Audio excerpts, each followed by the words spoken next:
Hello दोस्तों, मैं नरेंद्र सिंह आपका फिर से स्वागत करता हूं। मैं सेबी रजिस्टर्ड एनालिस्ट नहीं हूं और यहां आपसे केवल अपने विचार साझा कर रहा हूं। स्टॉक मार्केट में कोई भी खरीदारी या बिकवाली करने से पहले अपने वित्तीय सलाहकार से विचार विमर्श अवश्य कर लें। आइए कुछ सीखें और पैसा बनाएं। आज हम बात कर रहे हैं upside gap 2 crow candlestick pattern के बारे में, जो कि एक बियरिश कैंडलस्टिक पैटर्न है और प्राइस को नीचे ले जाता है। जापानी लोगों ने इस कैंडल का नाम 2 कौवों क्रो के ऊपर रखा है, जो ऊंचाई से नीचे की ओर आ रहे हैं। वैसे इस पैटर्न के बनने के बाद प्राइस ऊपर से नीचे आ जाता है। आइए इस पैटर्न के ऐसे दिखने या बनने के पीछे का कारण क्या वो समझ लेते हैं। ये पैटर्न एक बुलिश ट्रेंड के बाद बनता है। तो प्राइस जब एक टॉप पर हो तो इस पैटर्न की पहली स्ट्रॉन्ग हरी कैंडल बनती है, जो प्राइस को और ऊपर ले जाना चाहती है। फिर नेक्स्ट कैंडल गैप अप खुलती है, पर प्राइस टॉप पर है और प्रॉफिट बुकिंग होने के कारण ये थोड़ा नीचे आकर क्लोज हो जाती है। अगली कैंडल फिर प्राइस को और ऊपर ले जाने की कोशिश करती है, पर प्रॉफिट बुकिंग के सेंटीमेंट्स के कारण ये एक स्ट्रॉन्ग रेड कैंडल बन जाती है, जो अपनी पिछली कैंडल को से बड़ी होती है, यानी कि उसे एनगल्फ कर लेती है। वैसे तो ये कैंडल सेट केवल 3 कैंडल से बना होता है, पर आप इस प्रकार के 4 कैंडल्स के सेट को भी अपसाइड गैप 2 क्रोस पैटर्न मान सकते हैं। एक अच्छे अपसाइड गैप क्रो में हरी कैंडल व पहली लाल कैंडल के ओपन के बीच का अंतर जितना ज़्यादा होगा, ये पैटर्न उतना बेहतर काम करेगा। ये कुछ अलग अलग प्रकार के अपसाइड गैप 2 क्रो पैटर्न्स हैं। इनमें अगर आप ध्यान से देखेंगे तो पाएंगे कि ज़्यादातर में ऊपर या नीचे की विक्स का ही अंतर है। बाकी ये सभी अपनी परिस्थिति के अनुसार अपना काम कर देते हैं। जहां एक और अपसाइड गैप 2 क्रॉस ऊपर जाते प्राइस को नीचे ले आता है, वहीं इसके विपरीत डाउन साइड गैप 2 रैबिट्स नीचे आते प्राइस को ऊपर ले जाता है। आइए इसके बनने के पीछे की साइकोलॉजी और थोड़ा सा वॉल्यूम का कनेक्शन समझें। मान लीजिए कोई स्टॉक ऊपर जा रहा है और आप एक स्ट्रॉन्ग हरी कैंडल बनती हुई देखते हैं, जिसका वॉल्यूम काफ़ी बेहतर है। क्योंकि ट्रेंड पॉजिटिव है तो अगली कैंडल और ऊपर एक गैप के साथ खुलती है, जिसका वॉल्यूम पिछली कैंडल से थोड़ा ज़्यादा होता है। पर यहाँ अब प्रॉफिट बुकिंग हो जाती है, क्योंकि जिन ट्रेडर्स या इन्वेस्टर ने इन्हें काफ़ी समय से होल्ड कर रखा होता है, वो इसे यहाँ बेच देते हैं, तो ये कैंडल रेड बन जाती।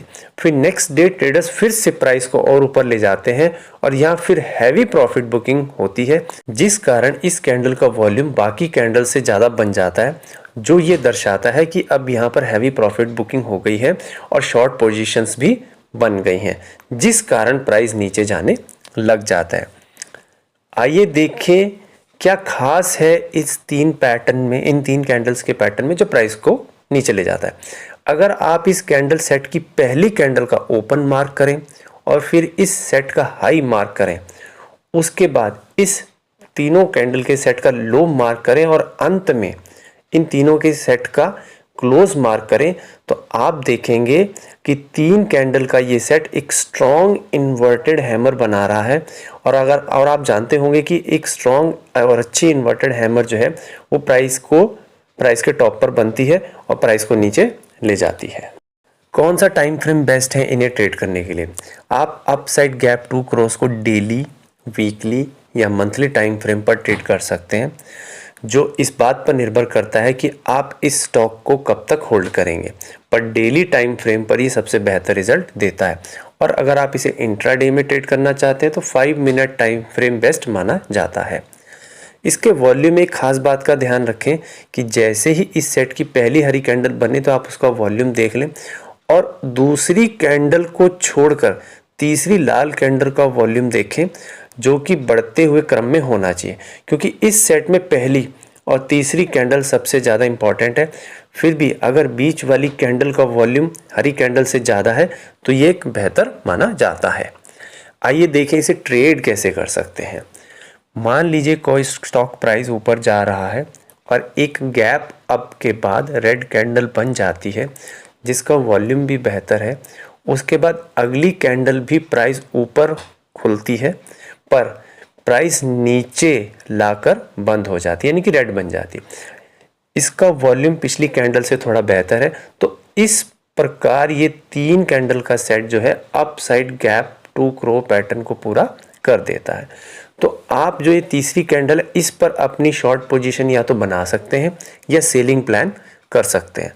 और अगर उससे अगली कैंडल एक गैप डाउन के साथ खुलती है और एक स्ट्रॉन्ग रेड कैंडल बनती है तो आप यहाँ पर सेल पोजीशन बना सकते हैं और स्टॉप लॉस आप इस पैटर्न के टॉप का लगा सकते हैं। और जैसे जैसे प्राइस नीचे जाए या तो आप प्रॉफिट बुक कर सकते हैं या ट्रेल स्टॉप लॉस का प्रयोग कर सकते हैं। रिवार्ड टू रिस्क रेशो आप 2:1 में रख सकते हैं, पर ध्यान रहे कि आपकी सेल पोजीशन की कैंडल और आपके स्टॉप लॉस वाली कैंडल के बीच में गैप ज़्यादा ना हो, नहीं तो आपका स्टॉप लॉस एरिया जो है वो काफ़ी बढ़ जाएगा और आपको एक बड़ा स्टॉप लॉस लगाना पड़ेगा। आइए एक उदाहरण देखते हैं। इस चार्ट में आप देखेंगे प्राइस धीरे धीरे ऊपर जा रहा है और एक स्ट्रॉन्ग कैंडल के साथ ही up side gap two crows बन जाता है जिसका वॉल्यूम भी काफ़ी बेहतर है। और उसके बाद अगर आप देखेंगे तो प्राइस नीचे आ गया। वीडियो अगर आपको अच्छा लगा तो प्लीज़ लाइक और सब्सक्राइब जरूर करें। अपने विचार कमेंट बॉक्स में ज़रूर बताएं। धन्यवाद।